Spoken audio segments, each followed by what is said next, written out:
Good day and welcome to the Tech Central podcast. My name is Daniel Robus and today's edition is sponsored by Vox Telecom. And we are joined by Rudi Potgieter, Executive Head of Guardian Eye at Vox. Rudi, it's great to have you in our studio session. Thank you for joining us.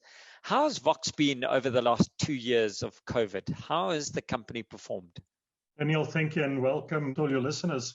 So I think we've been blessed. You say that lightheartedly because so many people haven't been blessed. But I think the world of technology embraces pandemics and situations like COVID. Very quickly that we have to expand our offices into our homes. What does that mean? It means people need decent connectivity at home. They need decent equipment to work on. People in finance needed printers to print off, etc., etc. So rather than being opportunistic about this and trying to just think of the monetization of epidemics and pandemics like this, we really sat together, brainstormed, and tried to understand how can we help the end user out there. The economy needs to keep going. We need to be able to put bread and butter on our tables. As an ITC systems integrator, assist the end user and the corporate out there to keep this wheel and this big sausage machine of our economy going during the situation we find ourselves in. That's amazing. And your website is full and it really starts with who are we and what do we stand for? And I think that stands everybody in good stead if we are focused on the why we're in business. You've been at Vox for a while now. How has that influenced you in your management style of your team?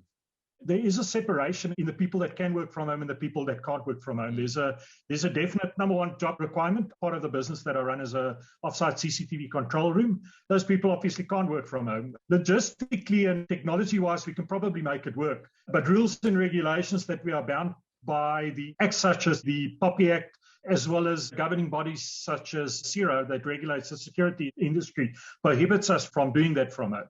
Other than that, I've got very senior staff working with me. We all know something, and you know that that's how you measure it. And we're a family, and me and my team know that we all are here for one common goal, to run a successful business. If we run a successful business, we all get a salary at the end of the month, probably a pay rise at the end of the financial year, and hopefully a bonus in December. And I'm glad and I'm fortunate to be working with the people that I am working with. You know, when we were in preparation for this call, Rudi, I came into this thinking Vox is a telecom company. How did you get into these areas which are so diverse from telecoms? How have the board given you just mandate to do this? Yeah, so Daniel, I think we forward thinkers in the business. Every single person we employ are entrepreneurs. We have long gone shed that I think just sometimes in our title, we still see the telecoms part of it. We've long gone shed that telecoms box that we used to be in. We focus on over 180 products in our product stack. We do anything from Microsoft consulting to email marketing to we've got a massive cloud business, both in Microsoft Azure as well as on-premise in Telecare. The business that I head up looks after our physical security, believe it or not, as well as Internet of Things, which is what we're chatting on later in this discussion today. We've diversified. I think you have to diversify your risk. And I think the only thing constant in the world of technology are the changes. And if you don't adapt yourself, you're going to die. And I think at Vox, we're very, very well at adapting. That seems to be the flavor that I get through your website. And it's just refreshing how many areas you're playing in and giving your teams the opportunity. But if we do hone in, you know, we're talking about ICE today and the product, and an article you put out a couple of months ago talks around South Africa's elderly population, which is growing, and more than 9% of the country's citizens are in that demographic, with about 55% of them stating they cannot afford to save towards retirement and living in a care facility. Vox has turned themselves to leveraging cost-effective and user-friendly technology innovations to unlock the potential for Telecare. So first of all, what is Telecare? Previously, I said when the pandemic hit South Africa, we tried to be not opportunistic. We tried to say, how can we make difference in people's lives? That's in our ethos. That's what we do on a daily basis. That's what we strive for. We want to be able to bring value in your lives, whether it's at your business or whether it's at your home.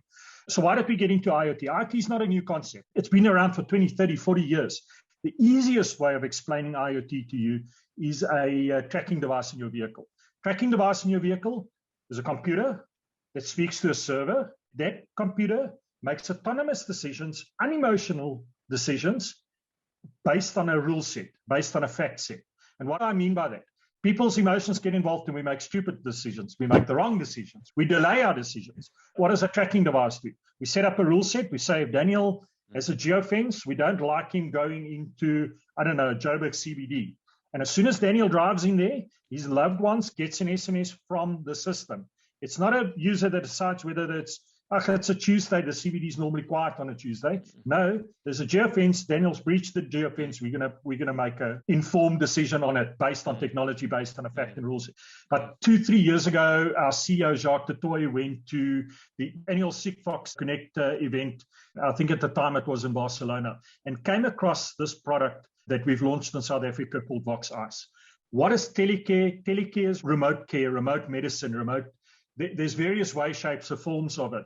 But I think it's very, very pertinent in where we are today with the pandemic that's brought upon us. Daniel, my mom stays in a small little town out in Limpopo. And during the pandemic, she was alone. My stepdad passed away a couple of years ago. During the pandemic, 2, 3, 4 weeks would go past the lockdown last year without her having a visitor. That's scary for somebody that loves that person.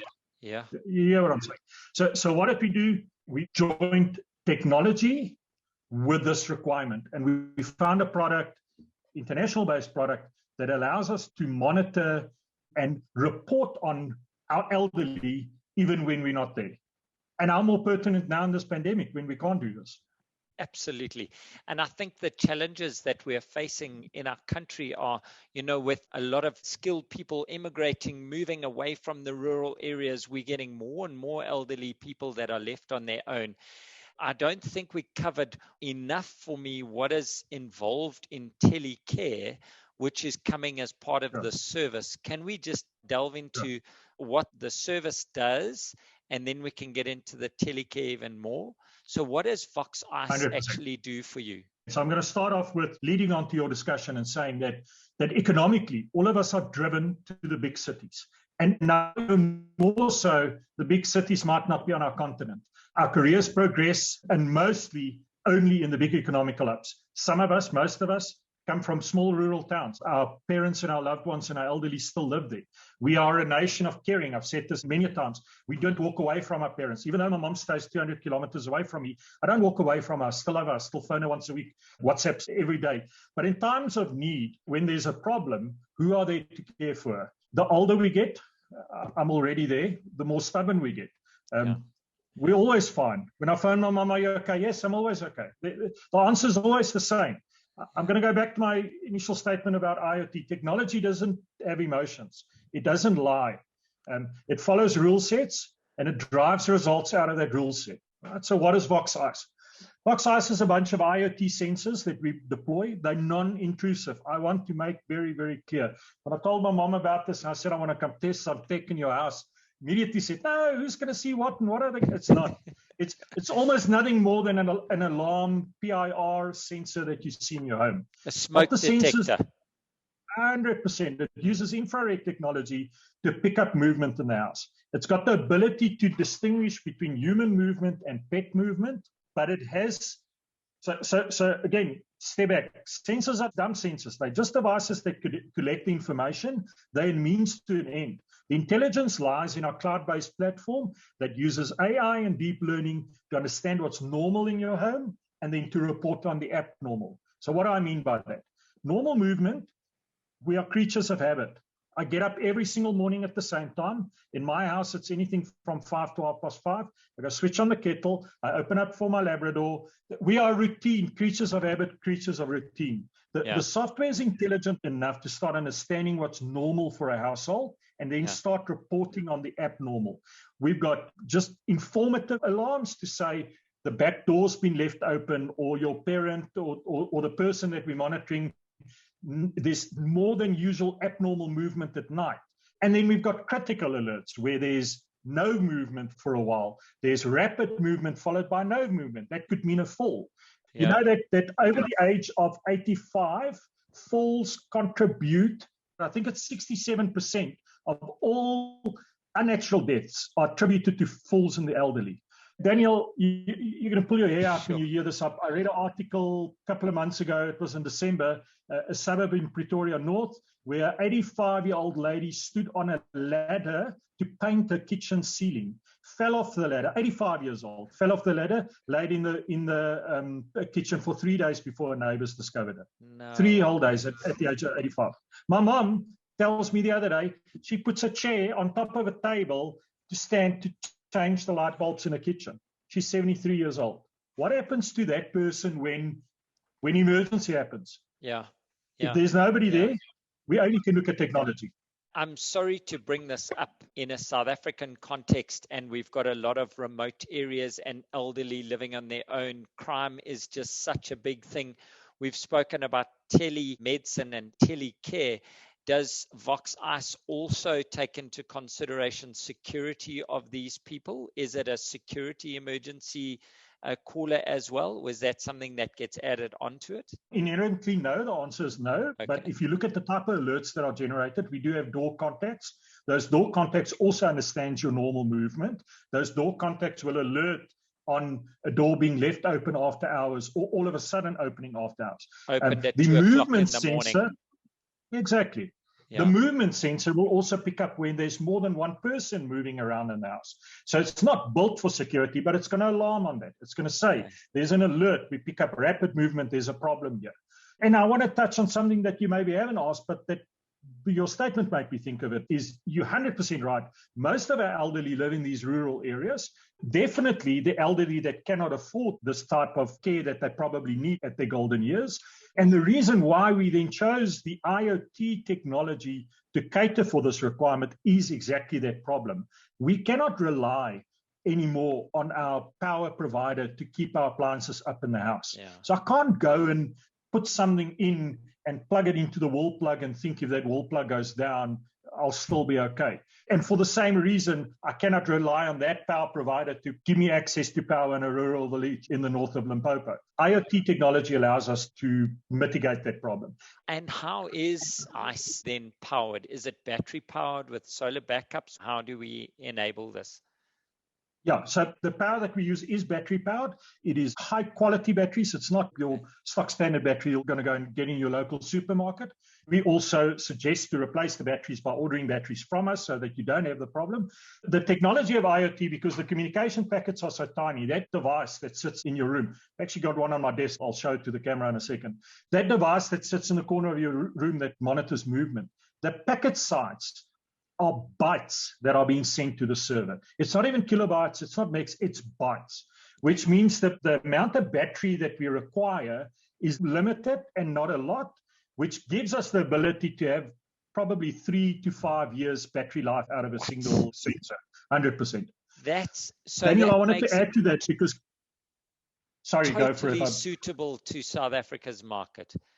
So we can 100%. Look after these folk at a low cost per kilobyte or byte, but we know that they're still in contact. So what are you restricted by when you're looking at, I mean, your mom north of Limpopo, is the coverage, are we restricted by coverage? What constrains you on rolling it out? What would you look for in a site for rolling out?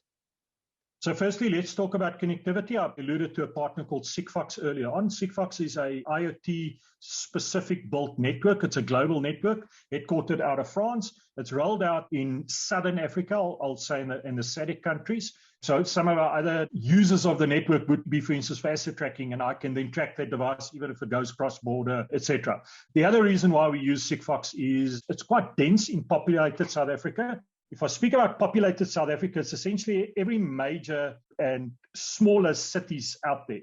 In a previous discussion that I had with somebody, I wanted to say, we don't cover an area like Pofadder, and I went onto the map and I saw we actually do cover Pofadder.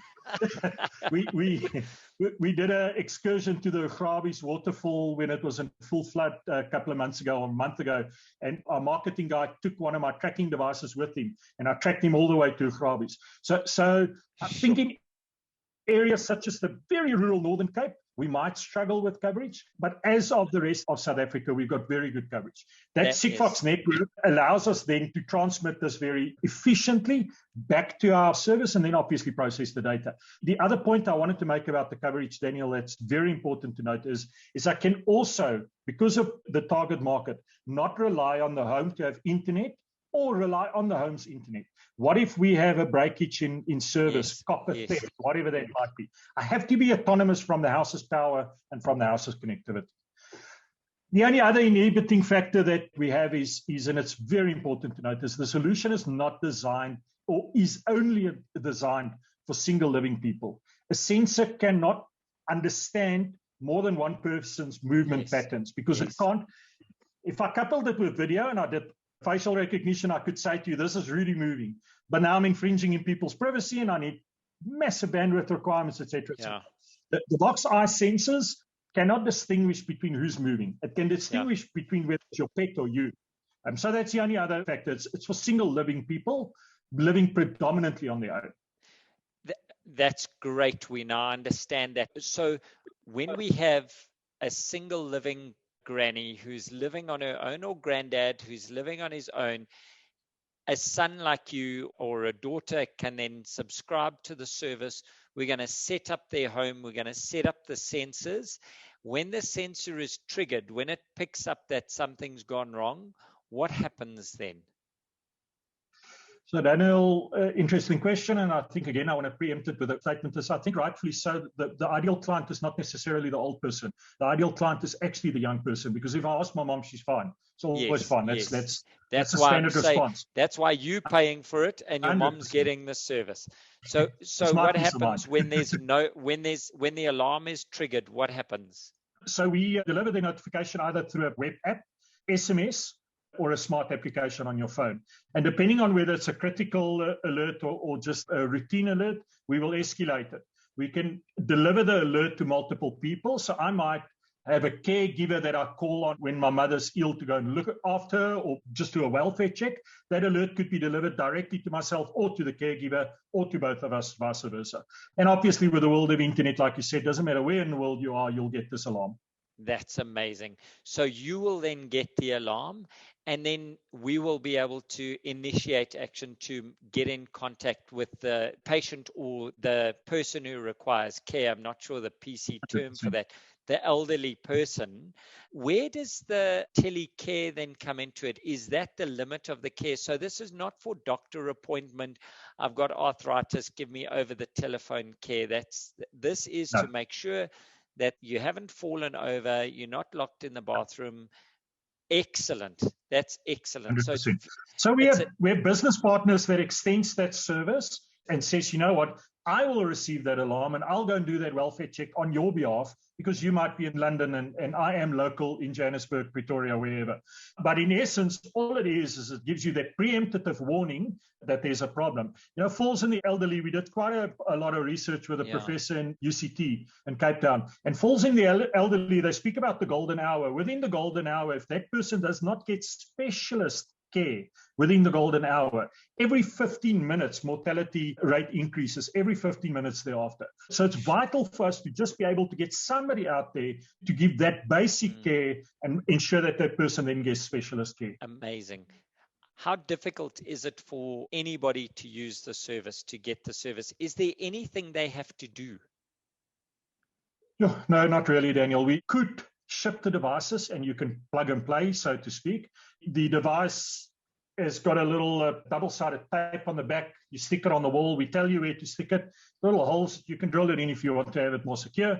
The batteries are not fitted, so you just fit the batteries and you'll see a light starts flashing and you know the device is working. Vox has offices in all provinces. We've got technical representation in virtually any small town. I want to carry on a previous conversation where we spoke about the telecom versus the ICT. Connectivity is still the golden highway that gives us the ability to bring the smart technology to the fore.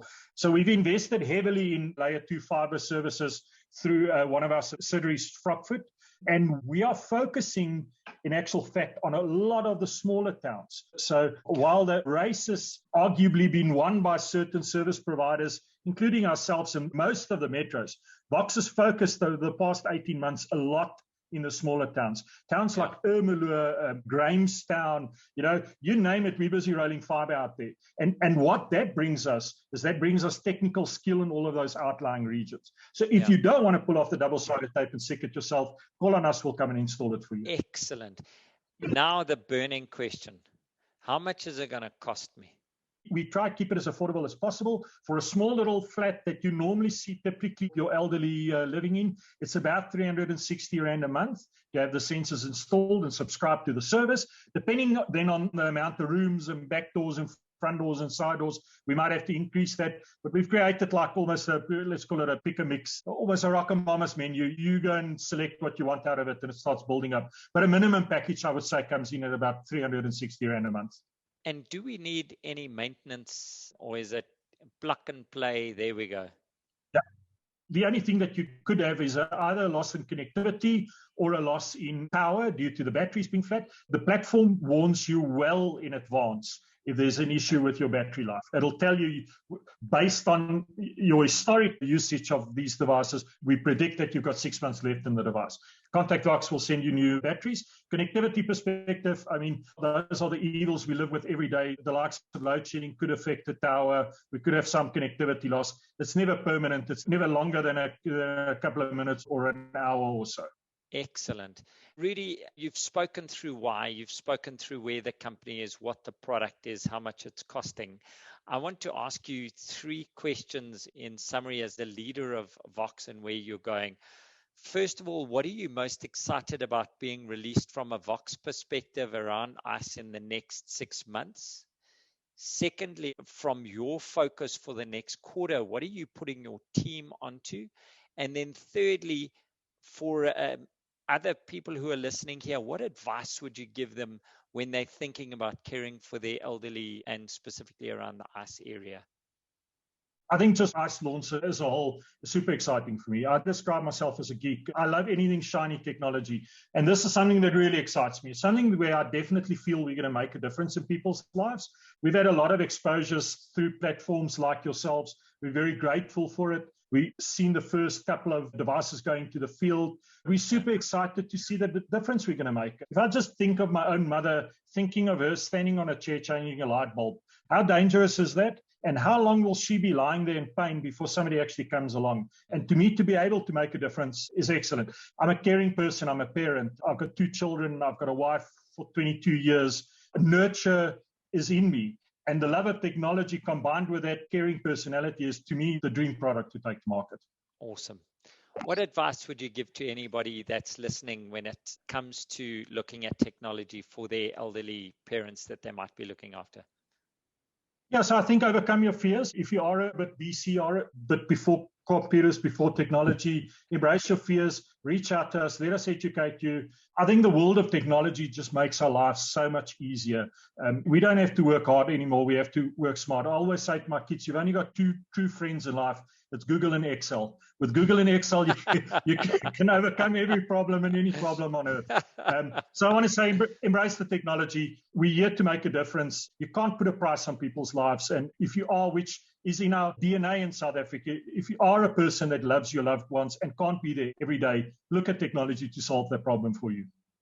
I absolutely love that. Rudi Potgieter, thank you for giving us your time from Tech Central. Thank you for this very informative session. I absolutely love this product, and specifically because it's a first in South Africa and where it's going. I'm just going to be watching as this thing takes over. I think it's really got a huge space here. And thank you for giving your team the opportunity to make this thing. It's brilliant. Thank you so much for the platform, for the opportunity, and thank you to all your listeners tuning in. Hope to chat soon. Lekker. From me, Daniel Robus, hosting the Tech Central podcast, I'd like to say thank you, Vox, for sponsoring. Vox now integrator, and go onto the website, have a look at what they do. From my side, Daniel Robus signing off. Thank you so much.